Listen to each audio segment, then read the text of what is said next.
2020ರಲ್ಲಿ Covid ಕಾರಣದಿಂದ ಇಡೀ ವಿಶ್ವವೇ ತತ್ತರಿಸಿತ್ತು.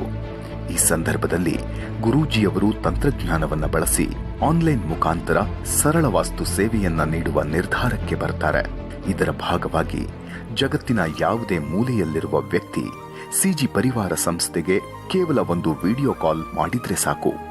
ಸಂಸ್ಥೆಯ ವಾಸ್ತು ತಜ್ಞರು ಅವರ ಮನೆಯ ನಕ್ಷೆಯನ್ನು ಆನ್ಲೈನ್ ಮುಖಾಂತರ ರಚಿಸಿಕೊಂಡು ಅವರಿಗೆ ಸರಳ ವಾಸ್ತು ಸೇವೆ ನೀಡುವ ಮೂಲಕ ಡಿಜಿಟಲ್ ಯುಗದಲ್ಲಿ ಬೆರಳ ತುದಿಯಲ್ಲೇ ಸರಳ ವಾಸ್ತು ಸೇವೆ ದೊರೆಯುವಂತೆ ಮಾಡಿದ್ದಾರೆ. ಜನರ ಅನುಕೂಲಕ್ಕಾಗಿ ಸರಳ ವಾಸ್ತು ಸೇವೆಯನ್ನ ನಿಖರವಾಗಿ ಪರಿಚಯಿಸಲು ಪ್ರತಿ ತಿಂಗಳು 6ರಿಂದ 8 ಉಚಿತ ವೆಬಿನಾರ್ಗಳನ್ನ ಸಿಜಿ ಪರಿವಾರ ಸಂಸ್ಥೆ ಹಮ್ಮಿಕೊಂಡಿದೆ. ಈ ವೆಬಿನಾರ್ನಲ್ಲಿ ಈವರೆಗೆ ಸುಮಾರು 12,000ಕ್ಕೂ ಅಧಿಕ ಜನ ಭಾಗಿಯಾಗಿ ಸರಳ ವಾಸ್ತು ಮಾರ್ಗದರ್ಶನ ಪಡೆದಿದ್ದಾರೆ.